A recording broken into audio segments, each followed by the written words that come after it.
வேதத்தின்படி வாழ நீங்க கத்துக்கிட்டீங்க அப்படின்னா எந்த ஒரு தவறான விஷயத்துக்கும் நீங்க அடிக்ட் ஆக மாட்டீங்க.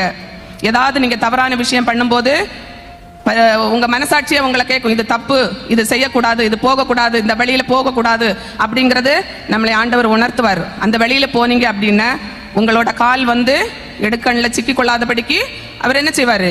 பாதுகாப்பார். கிறிஸ்துவுக்குள் மிகவும் பிரியமானவர்களை, கர்த்தராகிய இயேசு கிறிஸ்து நாமத்தினாலே உங்களை வாழ்த்துகிறோம். கன்னியாகுமரியில் மயிலாடு பகுதியில் ஹோலிலேண்ட் டிவி சார்பில் மாபெரும் வாலிபர் முகாம் நடைபெற்றது. ஹோலிலேண்ட் டிவியின் நிறுவனர் ஜோஸ் அவர்கள் தலைமையில் இந்த கூட்டம் நடைபெற்றது. பிரதர் பென்ஸ் மற்றும் பல தேவ ஊழியர்கள் வாலிபர்களை ரட்சிப்பிற்காகவும் பாதுகாப்பிற்காகவும் எதிர்கால வாழ்க்கைக்காகவும் பல ஆலோசனைகளும் ஜெபங்களும் ஏறெடுத்தனர். காவல்துறை அதிகாரி எஸ்பி ஸ்டாலின் அவர்கள் தலைமையில் ஏற்படுத்தப்பட்ட நிமிர் என்ற அமைப்பை சேர்ந்த காவல்துறை அதிகாரிகள் வாலிபர்கள் கூடையில் கலந்து கொண்டு நல்ல ஆலோசனைகளை வழங்கினர். அதில் ஒரு காவல்துறை பெண் அதிகாரி ஒருவர் மிகவும் நேர்த்தியாக வாலிபர்களுக்கு புரியும் வகையில் வேதவசனத்தை பகிர்ந்து கொண்டார். அவர்கள் பேசிய காணொலியை இதோடு இணைத்திருக்கிறோம். நீங்கள் பாருங்கள், அது உங்களுக்கு மிகவும் பிரயோஜனமாயிருக்கும். Price Lord. சந்தோஷமா இருக்கீங்களா? சரி, எங்க இருக்கீங்க? எதுக்காக வந்திருக்கீங்க? வாலிபர் முகாமா? என்ன கத்துக்கிட்டீங்க? எதுக்காக வாலிபர் முகாம்? எதுக்காக? சும்மா பார்த்துட்டு போலான்னு வந்தீங்களா? எதற்காக இந்த வாலிபர் முகாம்? ஆவிக்குரிய வாழ்க்கையில வளர்றதுக்கா? சரி, நல்ல விஷயம். ஆவிக்குரிய வாழ்க்கையில நம்ம எப்படி வளர்றோமோ அதற்கு வசனத்தோடு கூட நம்ம எப்படி இருக்கணும், என்ன செய்யணும், என்ன செய்யக்கூடாது அப்படிங்கிற சட்டத்திட்டங்கள் வரைமுறைகள் நமக்கு கொடுக்கப்பட்டிருக்கு இல்லையா? அதையும் நீங்க தெரிஞ்சுக்கணும் இல்லையா? இன்னைக்கும் இந்த வாலிபர் முகாம் நடக்குது அப்படிங்கிறத கொஞ்ச நாளுக்கு முன்னாடியே அட்வர்டைஸ்மெண்ட்ல பார்த்தேன். சர்ச் இதுல போட்டிருந்தாங்க குரூப்ல. அப்போ ஒரு ஆசை இருந்துச்சு எனக்கு, எப்படியாவது இந்த லீவு போட்டாது, இந்த டீம்ல இருக்கிறேன், லீவு போட்டாது இன்னைக்கு இங்க போனா கொஞ்சம் நல்லா இருக்கும், சந்தோஷமா இருக்கும் அப்படின்னு மனசுக்குள்ளதான் நினைச்சேன். ஆனா நேற்றைய தினத்துல எங்க வாகனத்துடைய டிரைவர் தம்பி போதகர் ஐயா சொன்னாங்கல்ல, ஜோஸ் பாஸ்டர் சொன்னது மாதிரி அவங்க தாய் சபையோட உறுப்பினர், அவங்க திக்குறிச்சி திருச்சபையின் உறுப்பினர். அவங்க எங்க டீம்ல வண்டி ஓட்டுநரா இருக்கிறாங்க. அவங்க சொன்னாங்க, மேம் நாளைக்கு மத்தியானம் இங்க ஒரு வாலிபர் முகாம் நடக்குது, அதுல நம்மளை பேசுறதுக்காக ஒரு 10 நிமிஷம் டைம் தராங்க, உங்களுக்கு வர முடியுமான்னு கேட்டாங்க. நம்ம போலாமா அப்படின்னு கேட்டாரு. அப்ப ஏசப்பாவோட சித்தத்தை பாத்தீங்களா?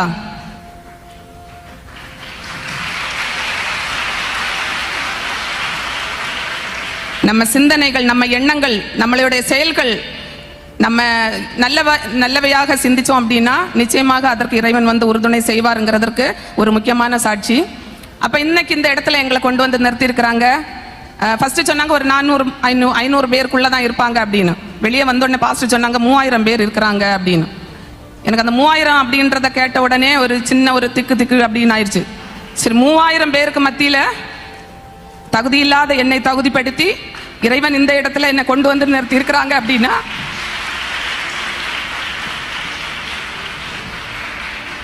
இது இறைவனுடைய ஒரு மிகப்பெரிய ஈவு, இரக்கம், கிருபை அப்படின்னு தான் சொல்லுவேன். இது எதுக்காக அப்படின்னா இன்னைக்கு உள்ள கால சூழ்நிலையில பாத்தீங்க அப்படின்னா நம்ம மாவட்டத்தை பொறுத்த வரைக்கும் கன்னியாகுமரி மாவட்டம் படிப்பறிவில் நம்பர் 1, பொருளாதாரத்துல நம்ம வெளியூர் போனா தெரியும், வரதட்சணைங்கிறது நம்ம ஊர் மாவட்டத்துல தான் அதிகமா இருக்கும்.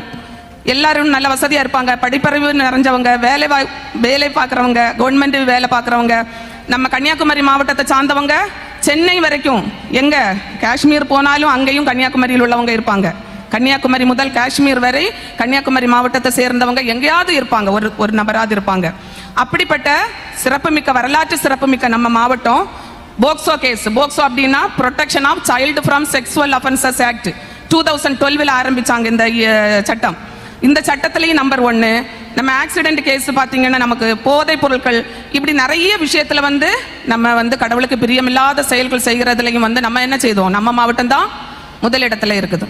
எத்தனையோ பிள்ளைங்க 10th 12th முடிச்சவங்க 2 வீலர் 2 லட்சம் 3 லட்சத்துக்கு பைக் வாங்கி தந்தாதான் நான் அடுத்த ஸ்கூலுக்கு போவேன், இல்லைன்னா செத்து போயிடுவேன் அப்படின்னு பிளாக்மெயில் பண்ணி கடனை உடனே வாங்கி குழுவில் லோன் எடுத்து அங்கே வாங்கி இங்கே வாங்கி கொஞ்சம் இருக்கிற நகைகளை அடகு வச்சு விற்று பிள்ளைங்க கேட்குறத வயசுக்கு மீறி எடுத்து கொடுக்குறாங்க. இன்னைக்கு அந்த பிள்ளைங்க இன்னைக்கு நம்ம கூட இல்லை, உயிரோட இல்லை. எத்தனையோ குடும்பங்களில் பிள்ளைகள் இல்லாத பெற்றோர் அனாதையாக இருக்கிறாங்க.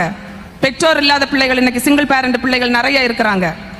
இன்னைக்கு அந்த இதை நினைச்சு பார்க்குறப்ப உங்களுக்கெல்லாம் நம்ம இங்க வந்திருக்கிறவங்களுக்கு வந்து கடவுள் எல்லா வித ஆசீர்வாதங்களையும் தந்திருக்கிறார் இல்லையா?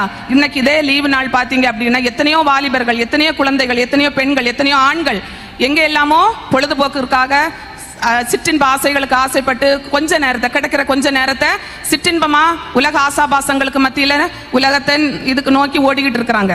இன்னைக்கு அவங்களோட மத்தியில இன்னைக்கு தேவன் உங்களை இந்த இடத்துல கொண்டு உட்கார வச்சிருக்கிறார். வாலிபர் பெருவிழா அப்படிங்கிற ஒரு அமைப்பை ஏற்படுத்தி இங்க உங்களை உட்கார வச்சிருக்கிறாங்க அப்படின்னா நீங்க எவ்வளவு பேர் பெற்றவங்க இல்லையா? பிள்ளைகள் கர்த்தரால் வரும் சுதந்திரம், கர்ப்பத்தின் கனி அவரால் கிடைக்கும் பலன் இல்லையா? பாலவைத்தியன் குமாரர் பலவான் கையில் உள்ள அம்புகளுக்கு ஒப்பாயிருக்கிறார்கள். சிறு பிள்ளைகள் என்னிடத்தில் வருகிறதற்கு இடம் கொடுங்கள், அவர்களை தடை பண்ணாதிருங்கள், தேவனுடைய ராஜ்யம் அப்படிப்பட்டவர்களுடையது. இப்படி எத்தனையோ விஷயங்கள் இல்லையா? ஆனா நம்ம வசனத்தின்படி வாழ்றோமா? நடக்கிறீங்களா? சண்டே ஸ்கூல்ல எல்லாருக்கும் சின்ன வயசுலயே வசனங்கள் சொல்லி கொடுப்பாங்க இல்லையா? முதல்ல என்ன சொல்லி தருவாங்க? பிள்ளைகளே, உங்கள் பெற்றோருக்கு யாருக்குள்ள கீழ்ப்படியணும்? கர்த்தருக்குள் இது நியாயம் இல்லையா? சொல்லியிருக்க. கீழ்ப்படுகிறீங்களா? எத்தனை பேர் கீழ்ப்படுகிறீங்க? எல்லாருமே கீழ்ப்படுகிறீங்களா? கை தூக்குங்க பார்க்கலாம். எத்தனை பேர் கீழ்ப்படுகிறீங்க? இன்னைக்கு செல்போனுங்கிற ஒண்ணு வந்து செல்போனுக்குள்ள உலகமே செல்போனுக்குள்ள வந்துருச்சு. உலகத்துக்குள்ள செல்போன் இருந்த காலம் மாறி செல்போனுக்குள்ள உலகமே வந்துருச்சு. எது எல்லாம் அம்மா அப்பா தவிர எல்லாமே எல்லா விஷயமும் நம்மளுக்கு அதுல கிடைக்கும். அப்படிதானா? இன்னைக்கு ஃப்ரீ ஃபயருங்கிற கேம், செல்போன், இன்ஸ்டாகிராம், ஃபேஸ்புக், சின்ன குழந்தைங்க 18 வயதிற்கு உட்பட்ட குழந்தைகள், ஆண் பெண் குழந்தைகள் அப்படின்னு போக்சோ சட்டம் சொல்லுது. இந்த சட்டத்தின்படி பார்த்தீங்க அப்படின்னா 18 வயதிற்கு உட்பட்ட குழந்தைகளுக்கு யாரெல்லாம் வந்து ஒரு தவறான பேசினாலோ, தவறான ஒரு செய்கை காமிச்சாலோ, தவறாக ஒரு உடம்புல தொட்டாலோ பாலியல் குற்றம், பெண் குழந்தைகளுக்கு எதிராக செய்யக்கூடிய பாலியல் குற்றங்கள், பேசுறது, செய்கை காட்டுறது, தொடுறது. அதனால ஸ்கூல்ல இருந்தே நாங்க சொல்லி கொடுக்குறோம். பிள்ளைகள், நிறைய பிள்ளைகள் வந்து எங்களை பார்த்துருப்பீங்க. நாங்க வந்து சிங்க பெண்கள் கிடையாது, நிமிர் டீம், எஸ்பி சாரோட நிமிர் டீம் சரியா? அவங்க வந்து என்ன சொல்லி கொடுத்துருக்காங்க? குட் டச், பேட் டச் சொல்லி கொடுத்துருக்காங்க இல்லையா? தெரியுமா இல்லையா? Good touch, bad touch. Good டச்சுக்கும் பேட் டச்சுக்கும் என்ன வித்தியாசம்? கண்டிப்பாக அது தெரிஞ்சிருக்கணும், குழந்தைங்க தெரிஞ்சிருக்கணும். இப்போ எதுவுமே வேண்டாம், குட் டச்சும் வேண்டாம், பேட் டச்சும் வேண்டாம், நோ டச். என்ன சொல்லணும்? யாராவது உங்க உடம்புல தொட்டு பேசினாங்கன்னா அலோ பண்ணலாமா? பண்ணக்கூடாது. டோன்ட் டச் சொல்லணும் சரியா? அதே மாதிரி தெரியாதவங்க யாராச்சும் சாக்லேட், ஐஸ்கிரீம், கூல்ட்ரிங்க்ஸ், ஏதாவது உங்களுக்கு பிடிச்ச பொருட்கள் வாங்கி கொடுப்பாங்க. வாங்கி கொடுத்து மறைவான இடத்துக்கு வா, நான் செல்போன்ல ஒரு ஆபாசமான படத்தை காமிச்சு தரேன், இல்லைன்னா வேற ஏதோ ஒன்று பண்றேன், ஏதாவது உங்களை மிரட்டி பணிய வைப்பாங்க. அப்படி செஞ்சாங்க அப்படின்னா சைல்டு ஹெல்ப்லைன் நம்பர் 1 இருக்குது. தெரியுமா எல்லாருக்கும்? சொல்லுங்க பார்க்கலாம். 1098 அந்த நம்பருக்கு கால் பண்ணி சொல்லலாம். அப்பதான் கேட்பீங்க, நீங்க தான் செல்போனே பார்க்க கூடாதுன்னு சொல்றீங்களே, எப்படி சொல்றது அப்படின்னு. அப்படிதானா? செல்போனே பார்க்க கூடாதுன்னு சொல்றீங்களே, அப்படி எப்படி சொல்றது அப்படின்னு. வீட்டில் ஃபோன் இருக்குமா இல்லையா? இல்லைன்னா அம்மா அப்பாட்ட சொல்லலாம், தாத்தா பாட்டிகிட்ட சொல்லலாம். இன்னைக்கு நிறைய வீட்டில் பார்த்தீங்க அப்படின்னா அந்த காலத்துல எல்லாம் தாத்தா பாட்டிகள் இருக்கிறது ஒரு வரம், குடும்பமா கூட்டு குடும்பமா இருக்கிறது ஒரு வரம். இந்த மாதிரி போக்சோ கேஸ் நடந்தது இல்ல. பக்கத்து வீட்டுக்காரன் பிள்ளையை தொட்டான், பாலியல் தொந்தரவு செஞ்சான், பெத்த அப்பா செஞ்சாரு அப்படின்னு எல்லாம் எங்கேயுமே நம்ம கேள்விப்பட்டதில்லை. நம்ம மாவட்டத்தில் இப்ப நடந்துகிட்டு இருக்குது. சரி, அது எதனால அப்படின்னா கூட்டு குடும்பமா தாத்தா பாட்டி சித்தப்பா மாமா மாமின்னு ஒரு பெரிய வட்டத்துக்குள்ள இருந்தோம். இப்போ நாம் ஒருவர் நமக்கு ஏன் இன்னொருவர் அப்படிங்கிற நிலைமைக்கு வந்துருச்சு. அப்படிதானா? அப்படிதான் இருக்கிறோம். அப்போ நம்மளுக்கு உறவுகள் மகிமைகள் மேன்மைகள் தெரியல பிள்ளைங்களுக்கு. உறவுகள் இது யாரு, சித்தப்பா, இது அப்பா, இது தாத்தா பாட்டி அப்படிங்கிறது எதுவுமே தெரியல.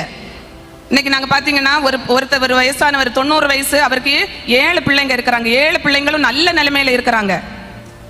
அவரை யாருமே கவனிக்கல. ஒரு வீட்டுல ஒரு பெரிய வீடு, அதுக்கு பின்னாடி ஒரு சின்ன இந்த பாத்ரூம் மாதிரி ஒரு இதுல கட்டி போட்டு ஒரு சின்ன கட்டில் கொண்டு போட்டிருந்தாங்க. அவருக்கு சாப்பாடு கொடுக்க ஆள் இல்ல. அதுக்கப்புறம் பக்கத்து வீட்டில் உள்ளவங்க சாப்பாடு கொண்டு கொடுத்து 2 நாளுக்கு அவருக்கு பசி தாங்க முடியாம கட்டில இருந்து கீழே விழுந்திருக்கிறாரு. விழுந்து நடக்க முடியாம மோஷன் யூரின் எல்லாம் தானா போய், அப்புறம் பக்கத்து வீட்டில் உள்ளவங்க எங்களுக்கு நிமிர் டீமுக்கு அடிச்சு சொன்னாங்க. நாங்க போய் பாக்குறப்ப அவ்வளவு சகிக்க முடியாது. பிள்ளைங்கள் எல்லாம் பெரிய பெரிய வீடு கட்டி நல்ல நிலைமையில இருக்கிறாங்க. ஆனா அந்த முதியவரை பார்க்க முடியாது. அவரோட கேஸ் ஹிஸ்டரி எடுத்து கேட்டீங்கன்னா அவருக்கு 7வது பெண் குழந்தை. அந்த 7வது பெண் குழந்தைக்கு 3 வயசா இருக்கும் போது அந்த அம்மா, அந்த பிள்ளைங்களோட அம்மா இறந்துடுறாங்க. இறந்ததுல இருந்து ஊருக்காரங்க சொந்தக்காரங்க எல்லாரும் சொன்னாங்களாம், பிள்ளைங்க சின்ன பிள்ளைங்களா இருக்கிறாங்க, நீங்க இன்னொரு கல்யாணம் பண்ணு அப்படின்னு. அப்ப அந்த தாத்தா சொன்னாராம், யார் வந்தாலும் என் பொண்டாட்டி மாதிரி என் பிள்ளைங்களை பார்த்துக்கிட மாட்டாங்க, என் பிள்ளைகளுக்கு நான் அம்மாவும் அப்பாவும் நானே பார்த்துக்கிட்டேன் அப்படின்னு சொல்லி வேற கல்யாணமே பண்ணாம அந்த தாத்தா 7 பிள்ளைங்களையும் நல்லா படிக்க வச்சு நல்ல இடத்துல கல்யாணம் பண்ணி கொடுத்து எல்லாமே செட்டில் ஆயிட்டாங்க. சொத்தையும் எல்லாத்துக்கும் எழுதி கொடுத்துட்டாரு. கடைசியில் அவரை பராமரிக்க ஆள் இல்லாம நாங்க போய் நிமிர்த்தியும் போய் அவரை ஒரு அருமனையில ஒரு முதியோர் இல்லத்துல கொண்டு சேர்த்தோம். அவர் லாஸ்ட் வீக் இறந்தும் போயிட்டாரு. இன்னைக்கு உள்ள சிச்சுவேஷன் அப்படிதான் இருக்குது. செல்போனுக்கு கொடுக்கிற மரியாதையை குடும்ப உறவுகளுக்கு பெற்றோருக்கு பிள்ளைகள் கொடுப்பதில்லை.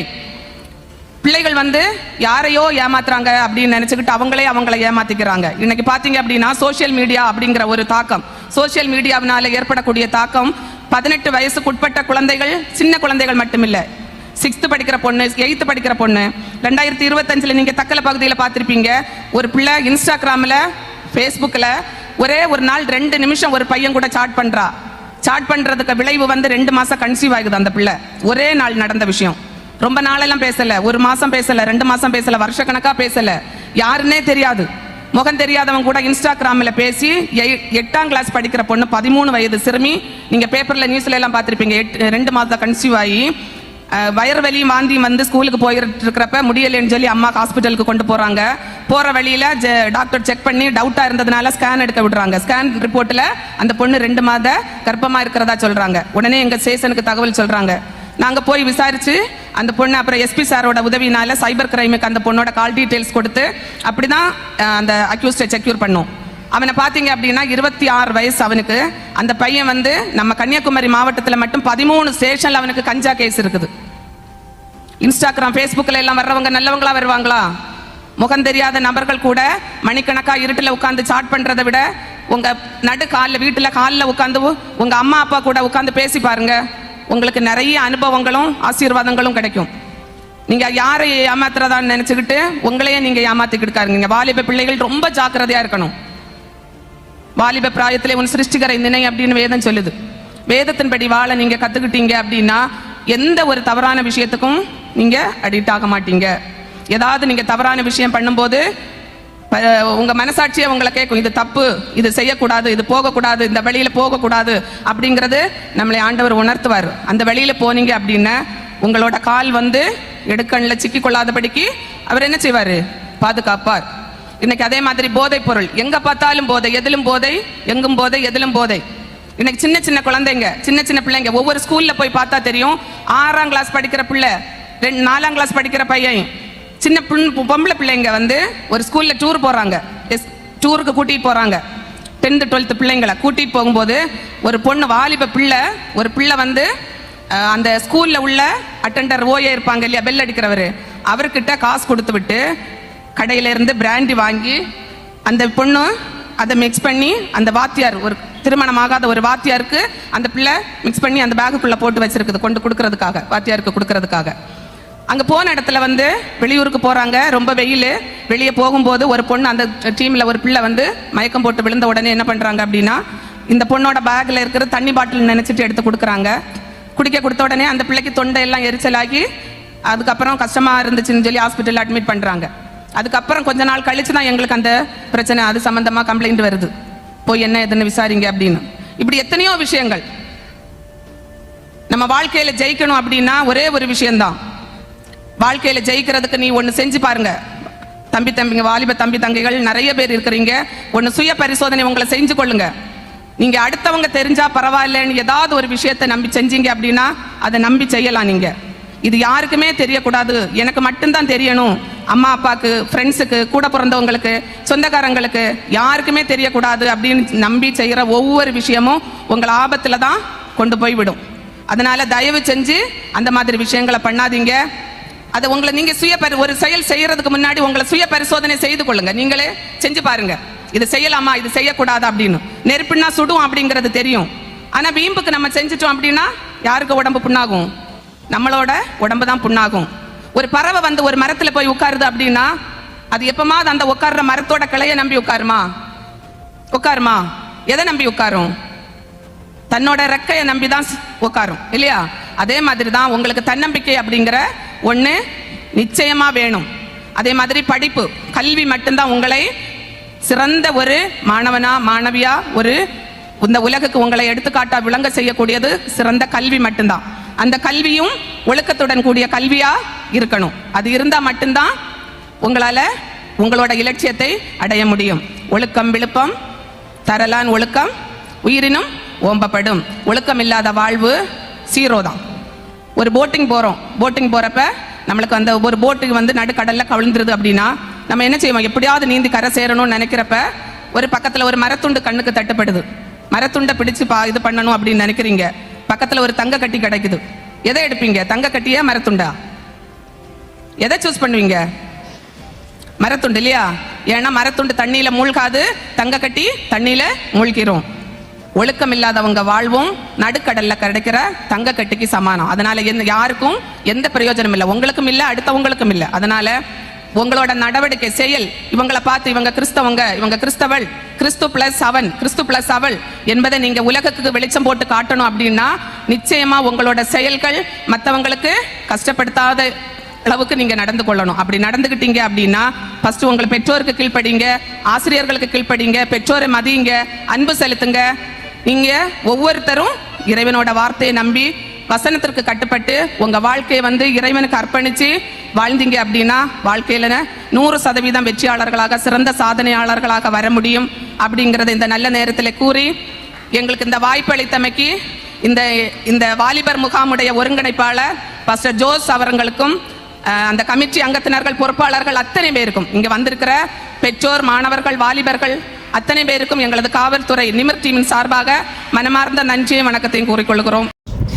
வேத வசனங்களின் அடிப்படையிலும் உலக பிரகாரமான வாலிப பிள்ளைகளுக்கு வேண்டிய பாதுகாப்பின் காரியத்திலும் எல்லாவற்றையும் நடைமுறை காரியங்களை எடுத்துக்கூறிய இந்த பெண் அதிகாரி அவர்களை தேவன்தான் ஆசீர்வதிப்பாராக.